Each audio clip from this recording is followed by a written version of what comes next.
بسم اللہ الرحمن الرحیم۔ اللہ تعالیٰ نے انسانوں کی رہنمائی کے لیے جس طرح انبیاء اور رسول کا ایک پورا سلسلہ یہاں ہمیں کائنات میں بھیجا،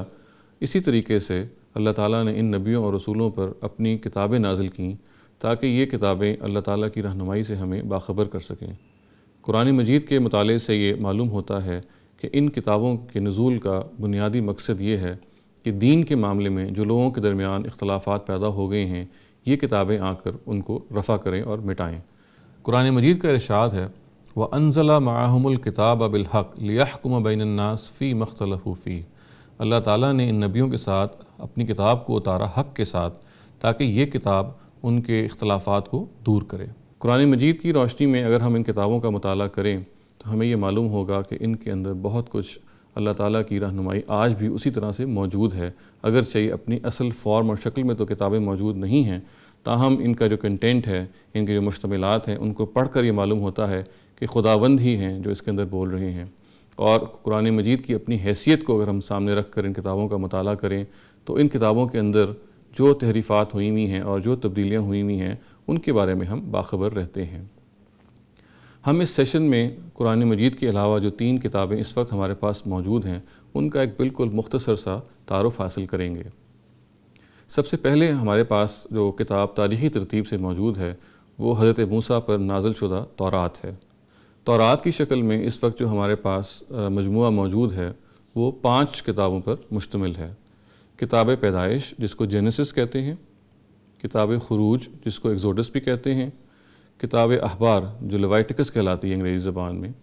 کتاب گنتی جس کو ہم نمبرز کہتے ہیں انگریزی میں، اور کتاب استثناء جس کو ڈیوٹرانومی کے نام سے یاد کیا جاتا ہے۔ ان پہلی 4 کتابوں پر اگر ہم تدبر کے ساتھ ان کے کنٹینٹس پر، ان کے مشتملات پر اگر غور کریں تو معلوم ہوگا کہ یہ بنیادی طور پہ تاریخی ترتیب سے موجود ہیں، اور جیسے تاریخ نریٹ کی جاتی ہے، جیسے تاریخ بیان کی جاتی ہے، اس کے اندر مختلف جگہوں پہ یہ تورات جو ہے وہ موجود ہے۔ البتہ جو 5ویں کتاب ہے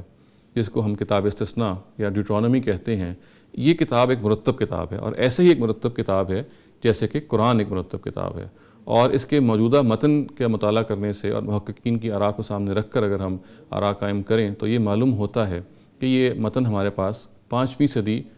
قبل مسیح سے چلا آ رہا ہے، اور حضرت عیسیٰ نے جیسے کہ علیہ السلام جیسے انہوں نے اس کا ذکر کیا کتاب کا، اس سے معلوم ہوتا ہے کہ اس کے مشتملات کی فی الجملہ تائید ان کی فی الجملہ تائید اس کو حاصل ہے۔ تورات کا جو عبرانی متن اس وقت ہمارے پاس موجود ہے، اس کو ہم ماسوری متن کہتے ہیں یا میزوریٹک ٹیکسٹ کہتے ہیں، وہ اس کا ایک قدیم ترین متن موجود ہے۔ اسی کا یونانی زبان میں جب ترجمہ کیا گیا تو اس کو متن سبین کہا جاتا ہے، سیپٹاجوئنٹ، کیونکہ اس کے بارے میں عام قیاس یہ ہے کہ 70 علماء نے اس ترجمے کو اچیو کیا، 70 علماء نے اس ترجمے کے اندر اپنی کاوش ڈالی۔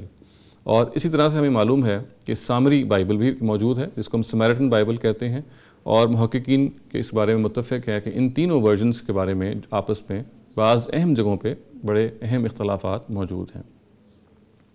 اچھا، اب دین پر اگر ہم غور کریں تو دین کے مشتملات کے حوالے سے ہمارے سامنے یہ بات آتی ہے کہ بنیادی طور پہ یہ 2 چیزوں کا مجموعہ ہے، 2 پرائمری کمپوننٹس ہیں مذہب کے،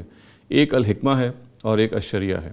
الحکمہ سے ہماری مراد دین کی اخلاقی اور عقائد کی اساسات ہیں وہ ہیں، اور الشریعہ سے مراد دین کے جو قانون کا اسپیکٹ ہے وہ مراد ہے۔ ہم اگر تورات کا مطالعہ کریں تو ہمیں یہ معلوم ہوگا کہ تورات بنیادی طور پہ اپنے اندر قانون کا جزو لیے ہوئے ہے، قانون کے مباحث جو ہیں اس کے اندر زیادہ پائے جاتے ہیں۔ قرآن مجید اس کو مختلف حیثیتوں سے اس کا تعارف کرواتا ہے اور یہ بتاتا ہے کہ یہ ہمارے لیے ہدایت ہے، اور اس کے بارے میں یہ بتاتا ہے کہ اس کے اندر اللہ تعالیٰ کا نور ہے۔ فیہا حکم اللہ کہتا ہے، اس میں اللہ تعالیٰ کا حکم بھی موجود ہے۔ ہدی لبنی اسرائیل کہتا ہے، یہ بنی اسرائیل کے لیے ہدایت ہے۔ اس کو فرقان بھی کہتا ہے، گویا کہ حق و باطل کے درمیان یہ امتیاز بھی کرتی ہے۔ اور اس کے کنٹینٹس اور اس کے مشتملات پر غور کرنے سے یہ معلوم ہوتا ہے، اور خود قرآن کی اپنی آیات کو سامنے رکھ کر یہ غور کرنے سے معلوم ہوتا ہے کہ ان سب کنٹینٹس کو ایک فی الجملہ تائید قرآن مجید کی حاصل ہے۔ دوسری کتاب جو ہمیں اس وقت زیر مطالعہ لانی ہے وہ حضرت داؤد پر نازل شدہ کتاب زبور ہے۔ زبور اصل میں نغمات الہیہ کا ایک مجموعہ ہے، یہ اللہ تعالیٰ کی تمجید کے مضامیر ہیں، اور اس لیے ان کو ہم مزمور بھی کہتے ہیں۔ موجودہ جو زبور ہے اس میں 150 مضامیر ہیں، اور یہ 5 دیوانوں پر مشتمل ہے۔ اس زبور کے بارے میں ہم جب ان کے کنٹینٹس پہ غور کرتے ہیں تو معلوم ہوتا ہے کہ اس کے اندر جس چیز کی زیادہ ڈومیننس ہے، جو زیادہ چیز پائی جاتی ہے کمپوننٹ کے حوالے سے، وہ الحکمہ کا ہے، اور الحکمہ کے مباحث میں یہ کتاب اپنے اندر بہت کچھ وسعت رکھتی ہے۔ آخر میں ہم یہ دیکھتے ہیں کہ جو کتاب ہمارے پاس اسی تاریخی ترتیب سے موجود ہے وہ انجیل ہے۔ انجیل کے بارے میں ہم سب جانتے ہیں کہ وہ حضرت مسیح پر نازل ہوئی۔ اس کتاب کے بارے میں بھی جیسے کہ ہم ہسٹری جب جانتے ہیں مختلف ڈیوائن کتابوں کی، تو ہمارے سامنے یہ بات آتی ہے کہ اس کا نزول بھی درجہ بدرجہ ہوا، اور یہ نازل نہیں کی گئی بلکہ مختلف اوقات میں مختلف مسالے اور مختلف چیزوں کی رعایت کرتے ہوئے الگ الگ اس کو نازل کیا گیا۔ تاہم اس کو ایک کتاب میں اس سے پہلے کی مرتب ہوتی، حضرت مسیح کو چونکہ دنیا سے ان کی قوم کی ایروگنس کی وجہ سے، ان کی قوم کی سرکشی کی وجہ سے اٹھا لیا گیا تھا، تو یہ کتاب کی شکل میں مرتب نہ ہو سکی، اور یہ مختلف روایات اور مختلف ان کی جو سرمنز اور سپیچز ہیں، ان کی تقاریر ہے، ان کی شکل میں اورل ٹریڈیشن کے ذریعے سے پھر بقیہ جنریشنز تک یا بقیہ لوگوں تک یہ پہنچی ہے۔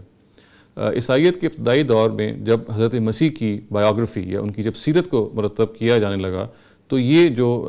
ہمارے سامنے ان کی مختلف سپیچز تھیں جو پہنچی، ان کو پھر ان سیرتی کتابوں میں مختلف جگہ پہ انسرٹ کر دیا گیا اور مختلف جگہ پہ ڈال دیا گیا۔ یہ جو ان کی سپیچز ہیں یہ ہم آج بھی اس گاسپلز میں دیکھ سکتے ہیں،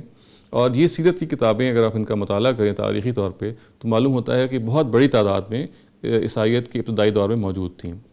محققین کی یہ رائے ہے کہ 382 بعد از مسیح یعنی 382 AD میں پوپ ڈیمیسس کے زیر سربراہی میں ایک مشاورت منعقد کی گئی، اور ان میں انہوں نے پھر 4 انجیلوں کا انتخاب کیا اور باقی سب کو اپوکریفل یا غیر موثق قرار دیا۔ یہ جو 4 انجیلیں جن کا انتخاب کیا گیا، یہ متی کی انجیل ہے، مارکس کی انجیل ہے، لوکا کی انجیل ہے اور یوحنا کی انجیل ہے۔ ان ساری انجیلوں کے مطالعے سے معلوم ہوتا ہے کہ بنیادی طور پہ حضرت مسیح کی سیرت کے حوالے سے کتابیں ہیں جو مرتب کی گئیں، اور یہ بات بھی محققین اس میں متفق ہیں کہ پہلی مرتبہ جب یہ انجیلیں لکھی گئیں تو یہ یونانی زبان میں لکھی گئیں، یعنی گریک لینگویج میں لکھی گئیں، اگرچہ کہ حضرت مسیح کی اپنی زبان ارامائک تھی، آرامی زبان تھی، اور اس کے جو مصنفین ہیں ان 4 انجیلوں کے، یہ بھی حضرت مسیح کے بہت بعد پیدا ہوئے۔ یہ بھی معلوم ہوتا ہے کہ سب سے پہلے جو انجیل مرتب کی گئی وہ 70 سال کے بعد، حضرت مسیح کے رخصت ہونے کے 70 سال کے بعد مرتب کی گئی، اور انجیل یوحنا کے بارے میں تو یہ بھی معلوم ہے کہ وہ کم و بیش حضرت مسیح کے 100 سال کے بعد مرتب ہوئی۔ اور قرآن مجید جس حیثیت سے ان انجیلوں کا ذکر کرتا ہے تو اس سے یہ معلوم ہوتا ہے کہ ان کے کنٹینٹس کی، ان کے مشتملات کی ایک فلم جملہ، ایک براڈ تائید قرآن کی ان کو حاصل ہے۔